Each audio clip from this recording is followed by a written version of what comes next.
Buenos dias.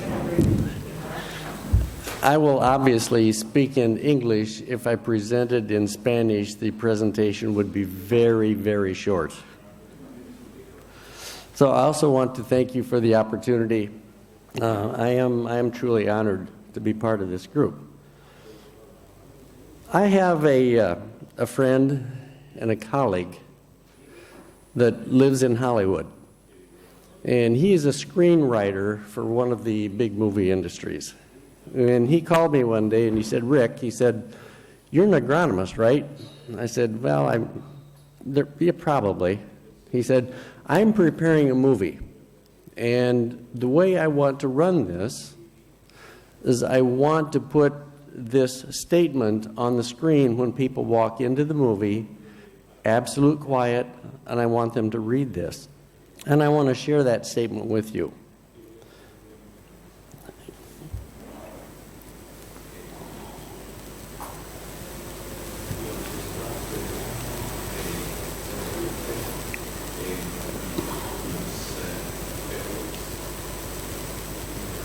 Okay, so after you read this, if you're in the movie theater, do you think you're going to see a comedy?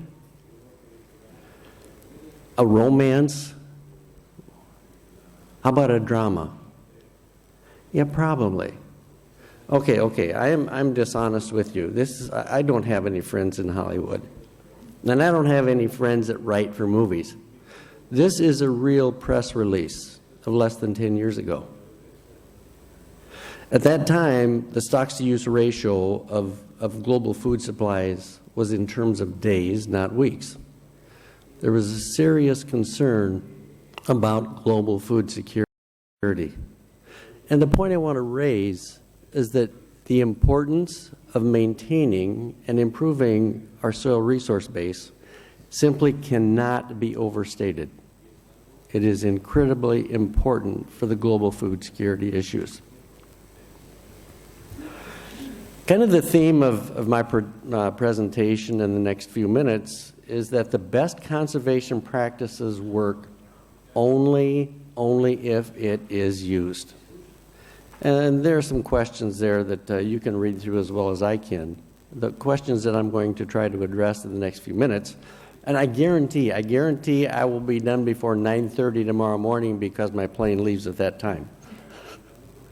No, but much shorter than that. Okay, so let's start with a color-coded map published by Gunther Fischer in 2002. This is a color-coded map that identifies the optimum or the production capability of different areas of the globe under rain-fed conditions. The greens indicate high productivity. The other colors, the yellows, reds, oranges, are much less so. And I've circled 4 areas, okay? Those areas are highly productive. One of those is in the central U.S., one South America, Northeast China, and then India. 3 of these 4 are mollisols, prairie-derived soils that are highly productive. Okay, now next I want to show you a map published this past year. Now, this is a paper in which they use the Rusli system to identify potential erosion risks on the globe. And again, I've circled those same 4 areas. The color codes for this map, greens, low erosion rates. As you move to yellows, oranges, and reds, erosion risks increase significantly. Our most productive rain-fed areas are also susceptible to high erosion rates. Now, why do I mention this when I'm talking about central Iowa? We talked yesterday about indirect land use impacts. If we suffer production capability loss in one area of the world, it influences the signal that farmers in Spain, in South America, or in the U.S. have in terms of production. If the cost goes up, what do farmers do? They produce more. They're driven by money, just like the rest of us. So the capacity to produce is influenced by land degradation. We must maintain our soil's resource base. So what is the situation in central U.S. and how does it relate to what we're talking about today in Spain? Well, I will talk dominantly about Iowa. I know about Iowa more than anything else. I've lived my life most of the time there. So Iowa is about 1/3 the size of Spain. 85% of the land area is farmed. It's dominantly row crop. Of that 85% that's farmed, 85% of that is in two crops: corn, maize, and soybeans. Further, if we use the Rusli system, which the NRI, the National Resources Inventory, uses to estimate soil erosion rates, on a statewide basis, on average, we are losing every year from hill slopes 1 millimeter of soil. That's about 11 tons per hectare per year. A paper published in 2000, it was actually this year, has estimated that one-third of the area, of the cropped area in the Corn Belt is missing topsoil. It's devoid of topsoil. So why is that important? Yeah, this is a plot of corn yield excuse me, on the vertical axis versus a horizon depth, and I apologize for the English units, but that's not important for this case. But if you look at the crop yield, corn yield, as a function of topsoil depth, a horizon depth, what happens to corn yields as we get to an a horizon depth of about 25 centimeters? As it thins further, the crop yield drops dramatically. Now, these yields were, this data was collected in 4 years in which the rainfall during the summer was below normal. So it illustrates the sensitivity of crop stress to climate stress as a function of topsoil depth. The importance of maintaining or improving soil quality cannot be overstated, especially in light of the climate change. Now, I joked with some of you. Luca, I talked to you and Peter, and I've said, I'm still working on my presentation. This was last night. Well, that was a little bit of a joke, but I had a colleague send me this morning a reference that was just published. And I want to highlight from this reference. So the reference title is Seasonally Dependent Future Changes in the Midwest U.S., Hydroclimate and Extremes. Okay, so it addresses what I'm talking about today. And I also lifted some statements out of the abstract. I don't like to do that. I haven't had a chance to read the paper, but I thought for today we'll try it. And then I'm also being honest to you guys. I said I'm still working on the talk as I walked out the door this morning. Okay, so the analysis of that paper I've highlighted: extremely wet late springs and extremely dry late summers will occur much more frequently, implying increased late spring floods and late summer droughts. What did the previous graph show the impact of decreased precipitation would have on crop yields as our soils are degraded? Under climate stress, that topsoil thickness is incredibly important. Future late summer droughts will be more devastating. Period. Okay, so another backdrop of what I'm presenting in the U.S. Unfortunately, that's an opinion of mine, U.S. landowner rights are the basis for laws or rules. U.S. landowner rights are the basis for laws or rules associated with soil and water resources. Farmland owners can manage their soils the way they want. There's no penalty for damaging that natural resource if it's owned by an individual, by that individual. There's no penalty for off-site damages. Water quality impairment. deposition of sediment in streams, in reservoirs, no penalty. Landowner rights dictate. You can't regulate.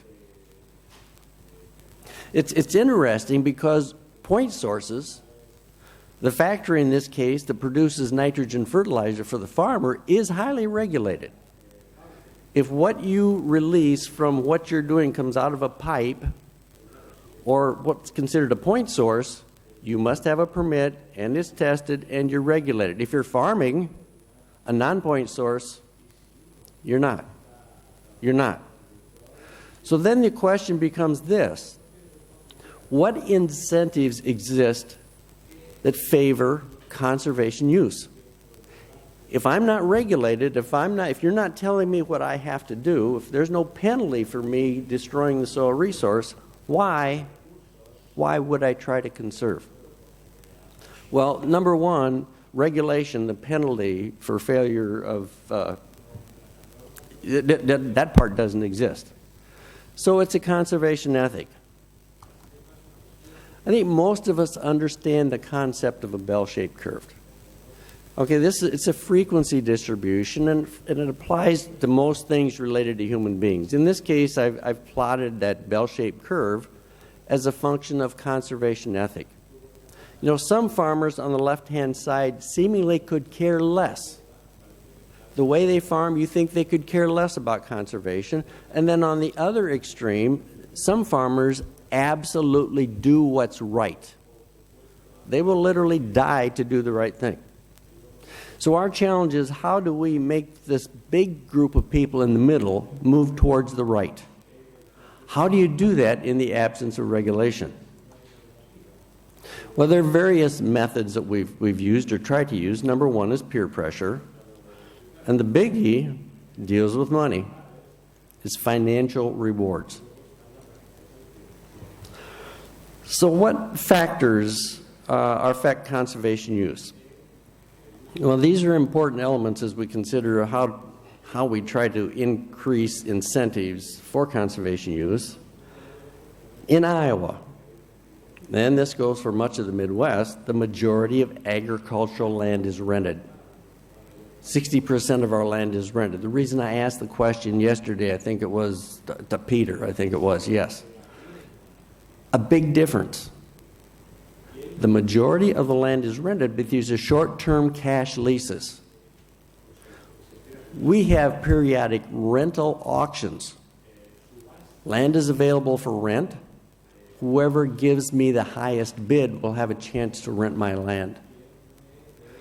If Luca owns land, and Miguel and I want to farm that land, and we're going to bid against it, the higher my price goes, the less likely I am to use conservation. I have to make money. So the cash incentive drives down the opportunities for conservation. 21% of Iowa is owned by people that live outside the state.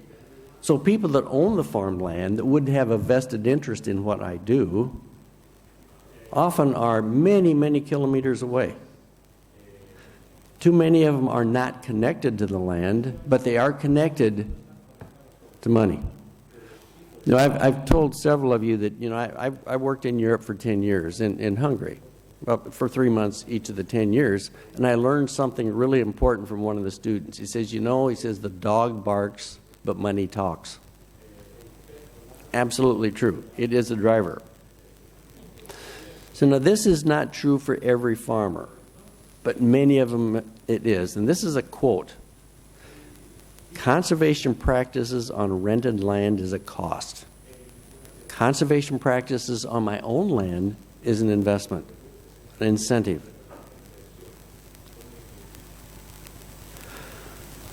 So then the question becomes, as I've said before, how do you create incentives for conservation in the absence of regulation? One is peer pressure. I think it was Luca, you talked about the lighthouse effect. Okay, we have multiple farm groups that are organized, that exist to teach farmer to farmer. Their incentive is to learn from others to make their system better, both in terms of making money, but dominantly because of the conservation ethic they all have. Practical Farmers of Iowa is one of those groups. Membership is, I don't know how, it's over 1,000, well over 1,000. They have an annual meeting every year. They have farm field days, farmer learning from farmer. What do they learn? I've got a list of several things, but it's as broad and as wide as you can imagine relative to farming operations. These farmers use more than corn and beans. They're much more diverse. However, policy is king when it comes to money. It absolutely is. So what are some of the things that have occurred in the past that have been used by the U.S. government in the past to try to encourage conservation, or at least, I would say, used to get money to the farmers? In the U.S., the farm lobby is very, very strong. They have a big influence on laws that are passed both in state legislatures and in the U.S. Congress. So what programs have existed? And we've talked about some of these that exist here in the EU also, everything from direct payments. Farmers insist it's not welfare, but you get a check no matter what. Anyway, farmers have this kind of a standing joke. They laugh at themselves. They said, I have two mailboxes. One of the mailboxes I get my normal mail, and the other mailbox is filled with my government checks. So there are a variety of means by which farmers are subsidized by different government programs. So how do we connect these programs for conservation? And we talked about yesterday, cross-compliance. Cross-compliance. If you're going to receive these government favors, you must farm in a way that makes everybody happy. There's one issue, though. We heard yesterday, and I forget the name of the gentleman at the last presenter.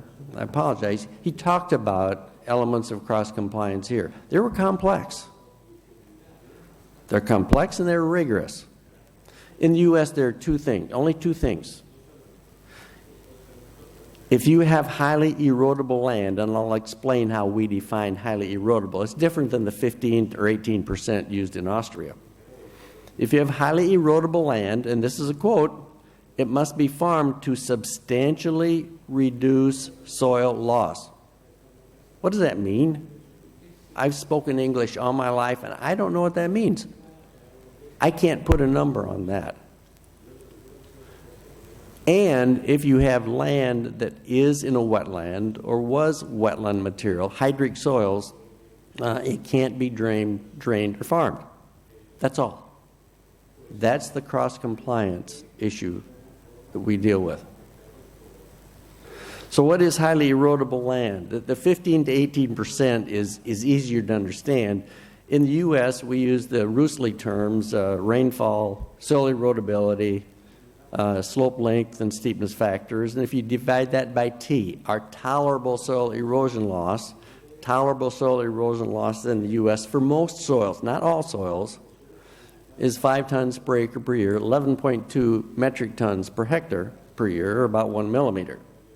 Okay, if that number is greater than 8, then the slope, is considered highly erodible. If it's highly erodible, there's some interesting policy implications, and the previous slide illustrated what some of those are. There's another element. And I show this, like this. First of all, what is this? This is a plot of predicted or estimated soil erosion losses from plots that are being monitored versus the measured or observed soil loss. You notice how good that fit is? It's not very good.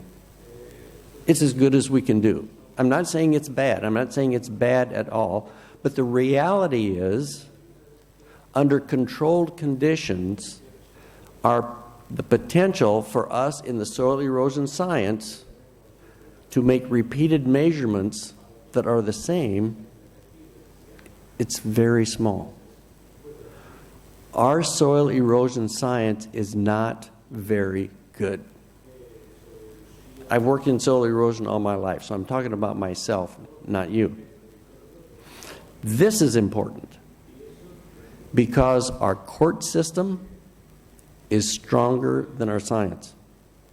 Last year, the administrator of the Natural Resources Conservation Service told their offices, do not challenge your farmers relative to meeting compliance unless their system is predicted to cause 2T, twice the tolerable soil loss rate, because we cannot, in a court, convict them.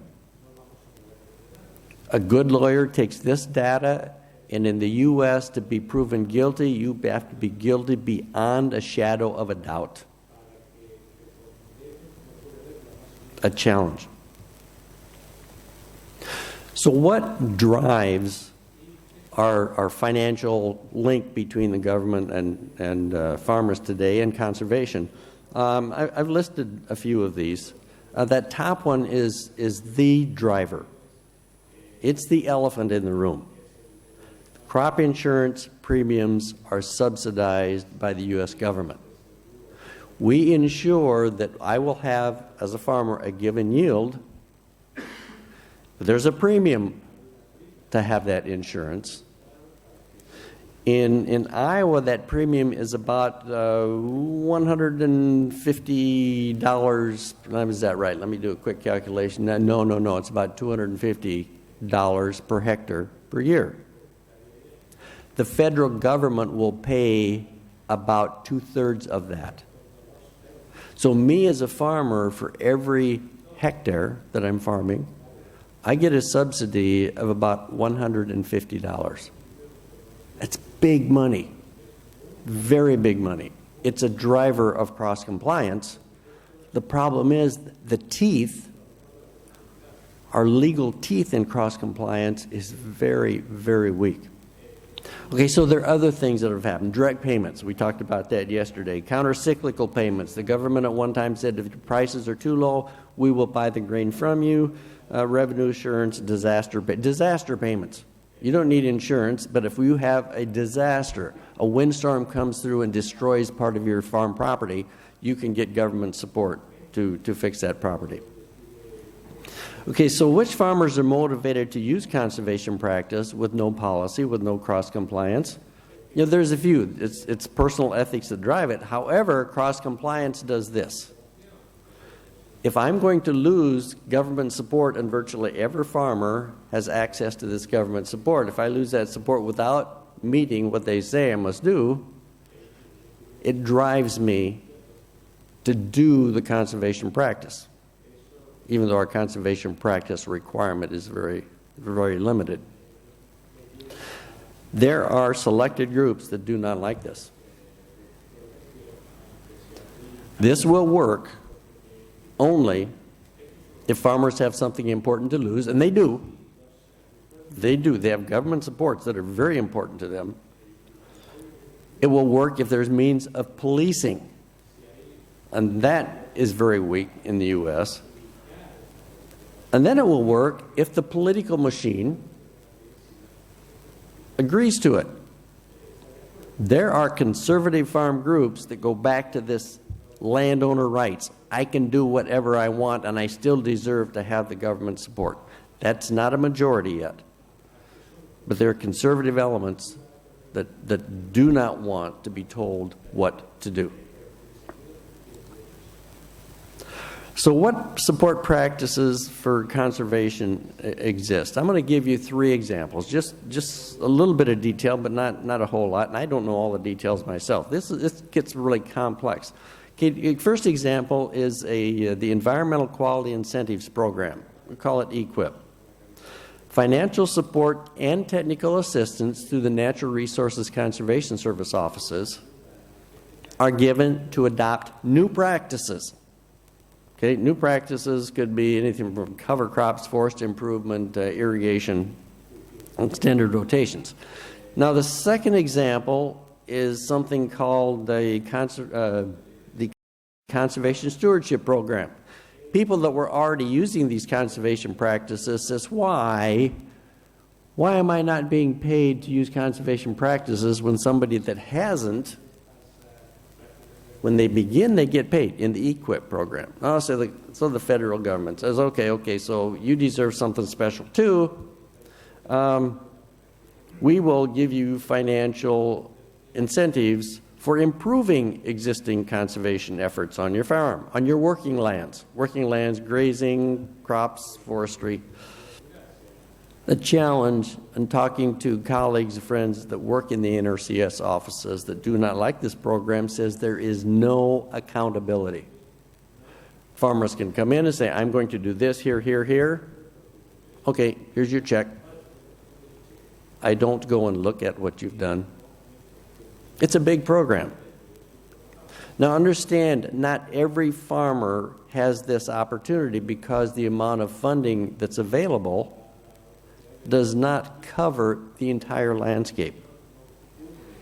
But farmers that come in early and bid in for this can receive up to $40,000 per year for a given farm. I know situations where the wife now owns part of the farm, the husband owns part of this big farm, and the brother owns another part of the big farm, so they get not 40, but $120,000 per year. So it's politics is difficult to manage. This is the largest conservation program in the U.S. The third one is something called the Conservation Reserve Program.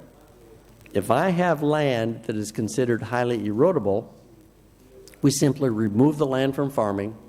The government pays me a rental check. That rental check can be as much as 85% of the county average rental rate for farms. I have to do nothing other than seed a grass or something that is non-erosive in that highly erodible field.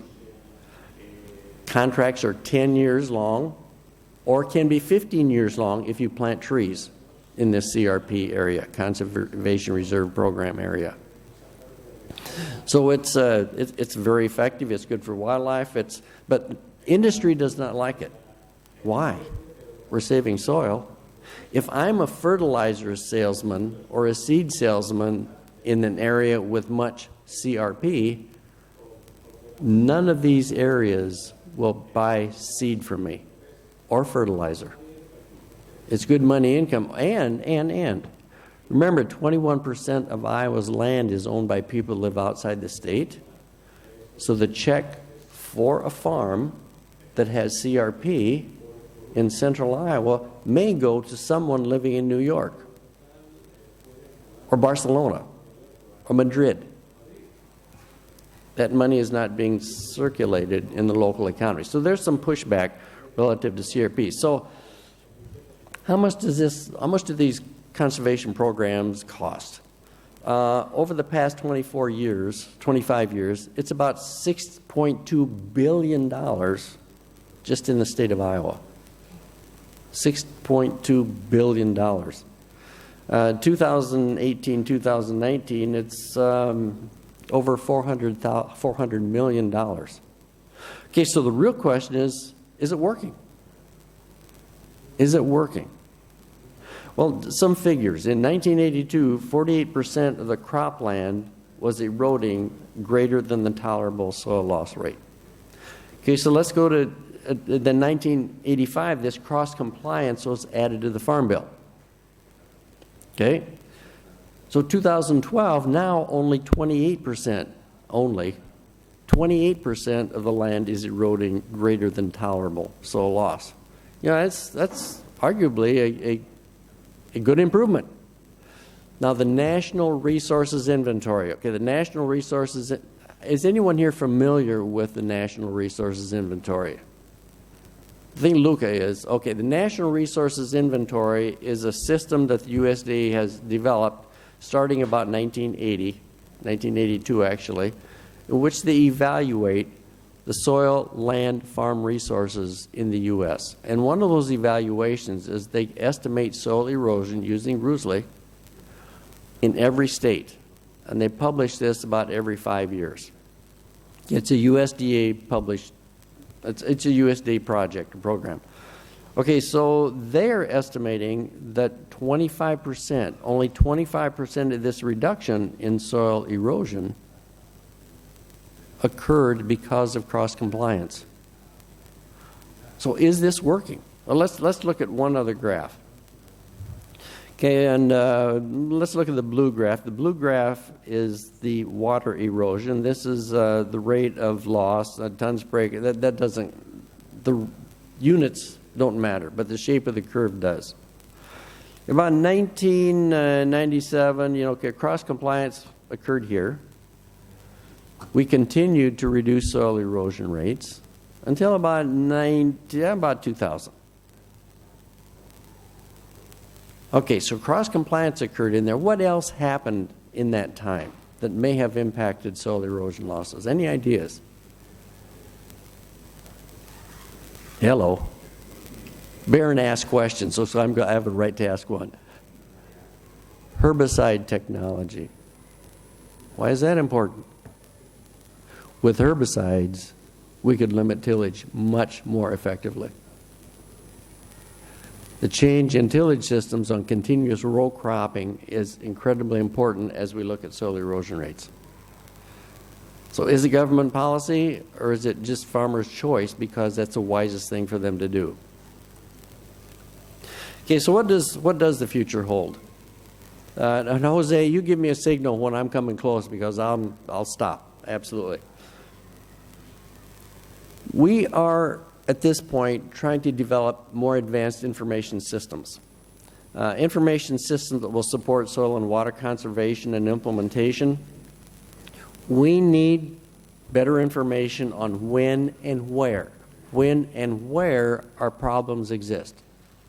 Where, because we have limited resources, so where we have our biggest issues, that's where we'll want to focus our resources. When, because all conservation practices do not work the same through the year. Cover crops are more effective early in the spring than they are later in the year, as an example. Increasing the temporal and spatial information available. Now I want to give two examples, given time. Okay, the first one is the Daily Erosion Project. And if this works right, maybe, nope, let me see if I can go backward. In theory, this will animate. Well, it's, we lost that one, I think. Hello. Technology doesn't always work the way you think it's going to. Anyway, this map will change colors through time during the year, if it were working. Okay, now why is that important? And not only does it change colors, we are estimating soil erosion every day on 240,000 hill slopes in this area. And then we post the erosion for that day on the web. Now this would have given an accumulation of those times. What it does is it shows the areas of the state that are most vulnerable to soil erosion losses. It's got pretty good sex appeal, according to people that look at it. So the question becomes how or why would you do this? Well, we've tried to answer the why. It indicates why or where and when erosion is most serious. So,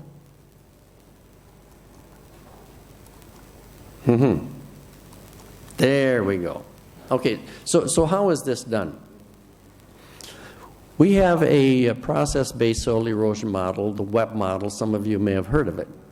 Okay, now remember, we're making estimates on 240,000 hill slopes in the state about the third the size of Spain. Garbage in, garbage out. Okay, and all models are wrong. Some are useful. Hopefully this is one that's useful. It is. Okay, so how do we make this work? For rainfall, for every 1 square kilometer on this, in the entire domain that's being modeled, we have a rainfall estimate every 2 minutes. Remote sensing drives this system. We use LiDAR. We require good DEMs, digital elevation models. We use LiDAR. Most of you are probably familiar with that. A 2 or 3 meter DEM is used so we can identify where water is flowing on the landscape. We have different GCIRGL, which is electronic soils database. That's a 10 meter DEM. And then we use satellite imagery, plane imagery, electronic databases to identify field boundaries. We have identified all 430-some thousand fields in the state. Now, why is that important? Farmers make management decisions inside fields. Inside fields, we have information on the crops that are being grown, the tillage systems that are being grown or being used, and the sequence of crops, important for making the estimates. And with that, we get crop growth and runoff, and our soil erosion and water runoff from those hill slopes. Okay, so what's being estimated? And I think this is important. I think Miguel yesterday was talking about that models aren't giving us the right numbers based on what we're seeing. That's absolutely true. It's absolutely true. If we use Rusli or the WEP model, what we're actually measuring or estimating is the amount of soil that moves along that yellow arrow. Rusli, USLI, WEP are not estimating soil loss through ephemeral gullies. So the numbers that you see are just those about the soil that moves past the head of this yellow arrow. Everything else is ignored. Okay, so the second system, okay, so we have a means of estimating soil erosion spatially and temporally. So let's look at water. Okay, the Agriculture Conservation Planning Framework uses the same basic framework as the Daily Erosion Project. Technology is great when it works. There it is. The information that is used by both of these systems are GIS layers. We have information about soils. We have information about slope length. We have information about field boundaries, what's occurring in the fields. Okay, we use this information to generate, in this case, opportunities for conservation practices. Multiple people, I think, yesterday talked about systems approaches. Okay, the ACPF will generate maps.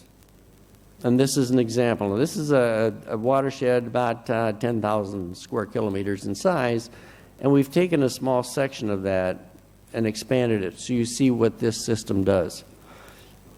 Those little lines and dots and squiggles identify conservation practices that could be placed and given locations based on slope, based on soils, based on fields that would improve water quality. Not only do we know that it would improve water quality, based on peer-reviewed literature, we've identified what % improvement in nitrate for water would occur, and phosphorus, for each of those different practices. So it's the NRCS, we just received a $2.5 million contract to try to increase the use of this tool because they think it's a great opportunity to communicate with farmers. Farmers are given a choice. If you do this, this is the type of improvement you'll see. If you do this, this is another option. So it gives them a great communication tool and allows them to make a choice.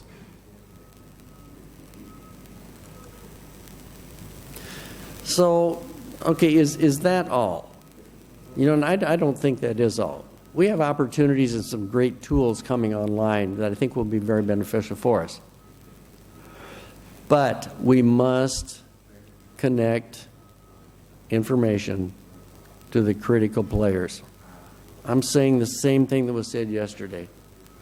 I think it was Luca that talked about the White House effect. We have to connect players. The U.S., a relatively new concept, is hiring of watershed coordinators. an individual that works within a given set of watersheds to connect people to people. Okay, you say, well, I don't get it. I don't get it. Well, if you're a farmer, okay, and you're farming, and I heard yesterday about the complexities associated with cross-compliance here. Do farmers know the rules? I don't think they all do. I know in Iowa they don't. Okay, so it's not only connecting the farmer, it's connecting the farmer to the landowner that may or not be in the neighborhood. And then you want the banker involved. Do bankers not understand soil conservation and the programs that exist to help cost share, to help their clients? No, not very many of them. Then you have the NRCS folks. It takes energy and to build trust between these folks if you're going to make this work. Is it inefficient? Absolutely it's inefficient because it takes a lot of time from an individual. You build a wall one brick at a time. If we're going to conserve soils, we're going to have to do it one operator at a time. Stakeholders alone cannot connect the dots necessary to make this work. The coordination to connect urban and city. We have watershed coordinators that are actually going to city and getting money from cities to put practices on the watershed above those cities to improve water quality, to reduce flooding, building structures that will hold impoundments, that will hold water up on the landscape in case of heavy rains. Much more cooperation between the city and the private, and that's not government run, that's individual incentives. And it also is a great opportunity to build consensus. Okay, so why might this approach help improve soil and water? The human connection in the past has been minimal. We've had those conversations. Zoom meetings, are Zoom meetings good? Yes, you can send information, but we are still humans. We have to have that human connection.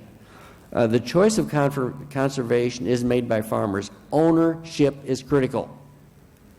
If I as a farmer can own my decision, yeah, I want to do this instead of this, I think this will be cheaper, and the watershed coordinator says, okay, I'll go to NRCS and we can get cost share to make this happen, and then we'll talk to the banker, because if you need money to finance the last little bit of it, I think we can get it. And then let's talk to the real estate agent to see what it does to your property value. And you better bring in the tax consultant too, because if you're investing in your own land, there's a cost expense. It's team building. It's ownership of the opportunity. Farmers as a team feel less isolated. They absolutely do. So what challenges will still be problematic? Landowners, and they may not be in the neighborhood, must be engaged with this process.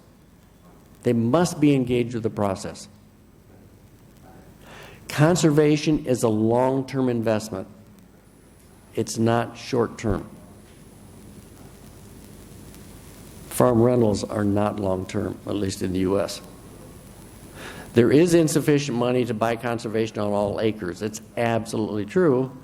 And you know, I wouldn't have said this 10 years ago, but I think today climate change is one of the bigger elephants in the room. That's something we can't deny.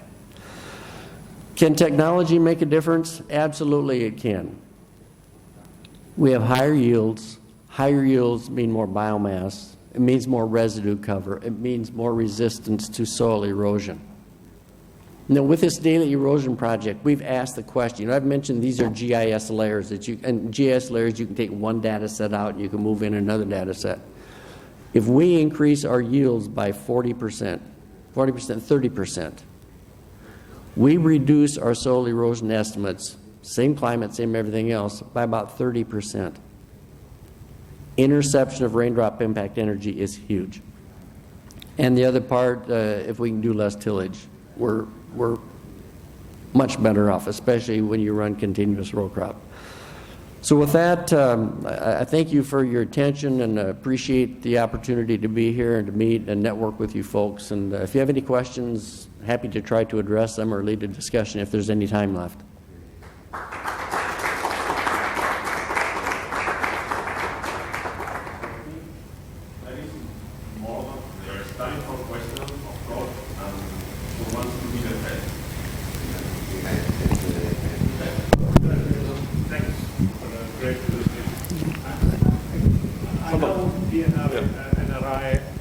I know a little bit the National Resource Inventory system, which is fairly similar to what we do in EU with Lucas. So Lucas, it's a point survey.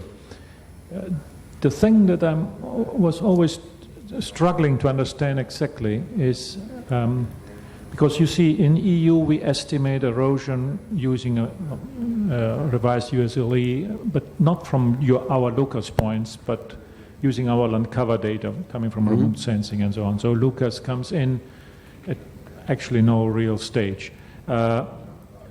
While the NRI is based, I think, if I understand well, on a model run on each point. So it's a completely different approach. So what is your take about this? Because this is quite crucial for us to decide how you measure erosion. Because we tried, I remember we made an experiment asking our surveyors to record erosion features, so actually observing erosion on the ground, on the points, which I don't think is done in NRI, but I may be wrong. I'm not so sure. No, you're right. You're right. Okay, so when NRI was started, they did what's called a longitudinal survey, which simply means, I think, they've identified these points, randomly selected. In the state of Iowa, there are close to 18,000 points.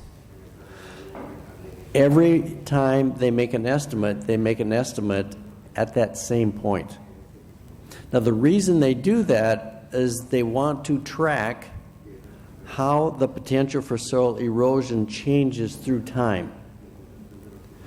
So if they change points, they may be changing farmers, they may be changing fields. So when you look at USLE, there are two factors that would change from one time to the next. C, the cropping factor, and P, the potential conservation factor. Soil slope, soil length, other thing remains the same. So keeping all of those factors constant except C and P, through time, they can make the erosion estimate and compare what's happening today to what happened 5 years ago. That's why they do what they do. And you think it's more accurate than what we do in using instead land cover data coming from remote sensing and all what, I mean, it's a completely quite different way we estimate erosion at the scale of the EU. So like you estimate the scale of the US. So I would suggest that your approach is more accurate, but I think the approach the USDA is using allows them to more easily or more rigorously compare this year to next year. It's a barometer of how management change is occurring. Which is better? You know, the daily erosion project is much more aligned with what you're doing. It's a real-time estimate of soil erosion, except we don't use R, which is a 30-year average rainfall factor. We use real-time rainfall with a 2-minute temporal distribution. So I can't say one is better than the other. It depends upon the use. But you think it's true that erosion is going down? In the U.S.? Yeah. No. No. Okay, so what is your starting point? Yeah. If you start in 1980, yes. In Iowa, in the last 15 years, our erosion rates are going back up. Oh. And if you look at this one curve,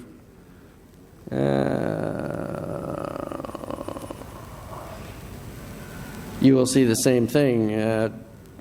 There we go. Towards the end, it's a slight increase. This is the national average. So this is the national data? This is the national database. Okay. Iowa, our current erosion rates are close to, it'd be about almost 13 tons per hectare per year. And that is higher than our lowest, which would occur about 2000. About 1993 was our lowest soil erosion rates using RUSLE in the NRI. Okay. So our erosion rates are going back up. And that doesn't include the climate change component, because our R factor has not been changed during the period of the NRI. Okay, thanks.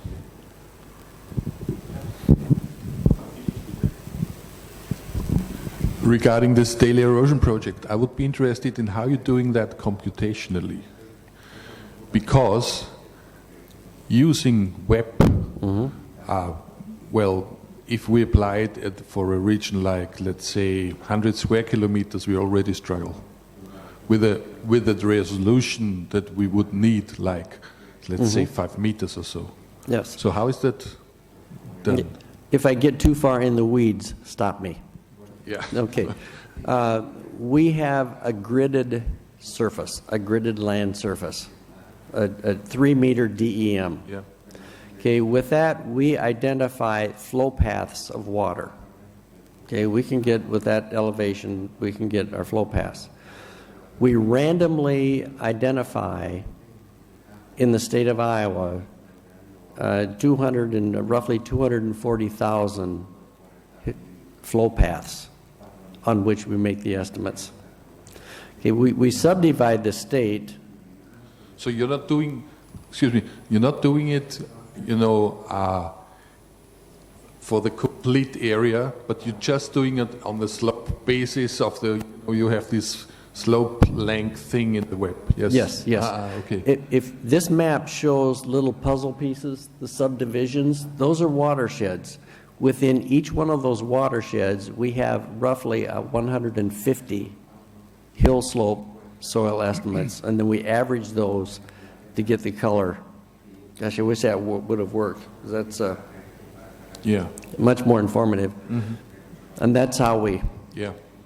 then average. Now, So you basically have kind of a, you're not doing a complete survey. You just select for each catchment or watershed, you select a hill slope, and for that typical hill slope, because there would be many other hill slopes as well, a characteristic hill slope. For that characteristic hill slope, you go ahead. Yes, yes. And we've done this rigorously evaluating that. We've said, okay, so if we use 150, what is our answer? If we use 100, what is our answer? If we use 50, what is our answer? And you get to about this 100 to 150, and our numbers level off. So the change then is minimal.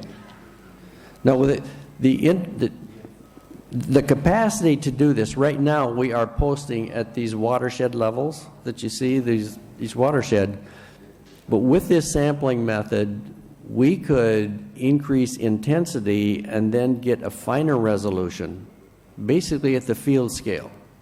We're doing this at this resolution because of computer power. We're covering an area now about the size of Spain.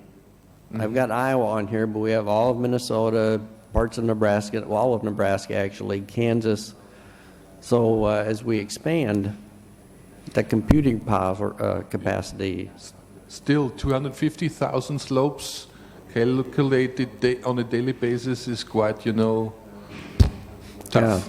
Well, and the data intensity, I mentioned rainfall. We have rainfall for every 1 square kilometer every 2 minutes. Yeah.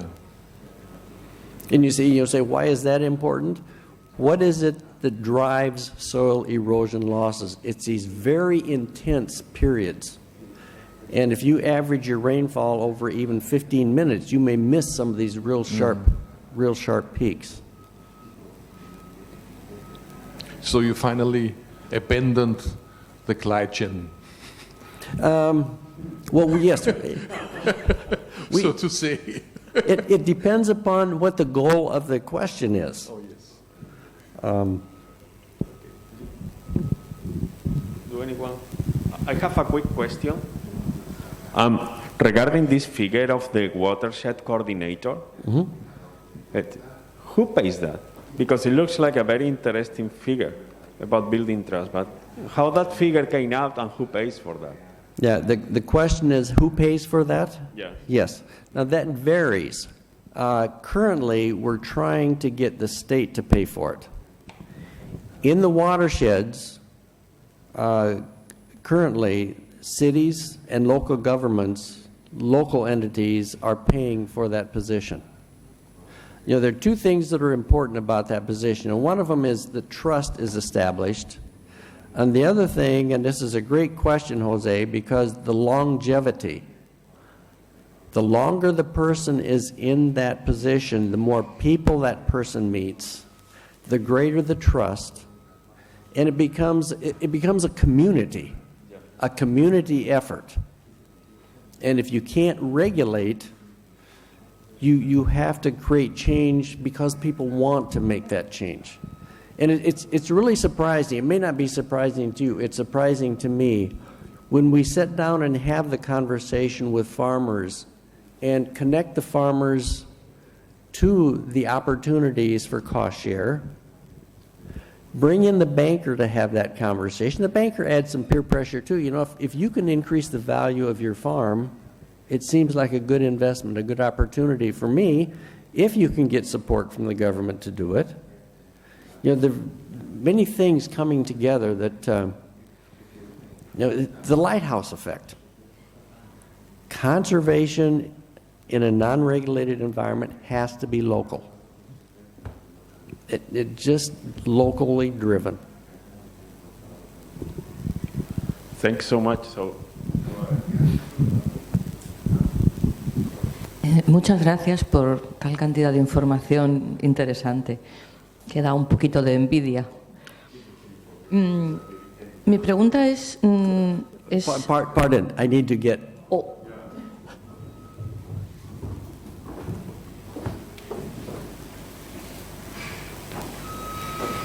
Ah, gracias. Ajá. Okay. Bueno, que insisto en que muchas gracias por esta abundante información. Mi pregunta es a usted, pero también a Luca, un poco como representante de la comisión. Por lo que nos has explicado, no hay controles para los distintos programas de incentivos o para la condicionalidad. Pero sí estáis midiendo a través del inventario nacional, como si dijéramos, la eficacia de las medidas. En el momento en que estáis midiendo en parcelas fijas, cada 5 años, entiendo que a partir de ahí podéis estimar la eficacia o lo que pasa con los cambios de manejo en cada parcela.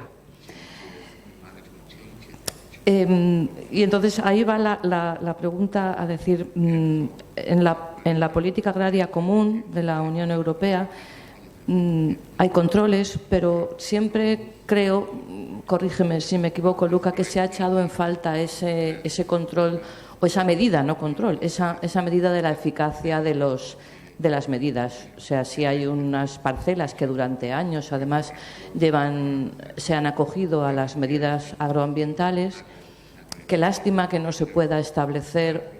Claro que habría que obligar a los países, y sabemos que eso es mucho dinero, ese tipo de controles, pero a lo mejor ir avanzando o incluso subvencionar, o sea, que los propios fondos de desarrollo rural, bueno, ya ahora está todo, que los propios fondos pudiera dedicarse una partida a ese control, a esa medida de la eficacia.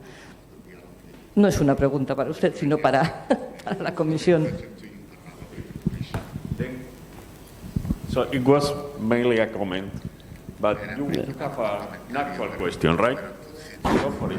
And that will be José, thank you very much for your presentation. It's really good. De nada. And you, what do you think about do you think that the producers needed to receive a penalty for damage the water and soil? And in your thoughts, what is the incentive that should they have? Okay, let me repeat the question to make sure I have the question right. Yeah. Should the farmers pay for damage that they do? Yeah. My opinion? Yes, your opinion. Absolutely. Absolutely. It's rights with responsibility. We want rights without responsibility. And what was the second part? Like, what is the incentives think that they should have when they change from the damage to something like sustainable? Okay, what incentives? My opinion? Yes. Okay. My opinion, is this being recorded? We can edit it later. Okay. My opinion is that we will not have conservation of natural resources without regulation. It's not going to occur. Some of you may have read Tragedy of the Commons. There is no data that I have seen that suggests without regulation we can conserve soil and maintain water quality. Some people will, too many will not. And okay, so I'm going to step aside just a second and address the question, the comment that Luca made about which is best, the Lucas approach or the European approach or the one that the U.S. is currently using. Your approach is more aligned with current technology. When the NRI started, we did not have the capacity to remote sense. With remote sensing, you can answer the same question that's being asked with these fixed point monitoring, and probably better and more effectively. It's an issue of what technology existed at the beginning of each of these programs.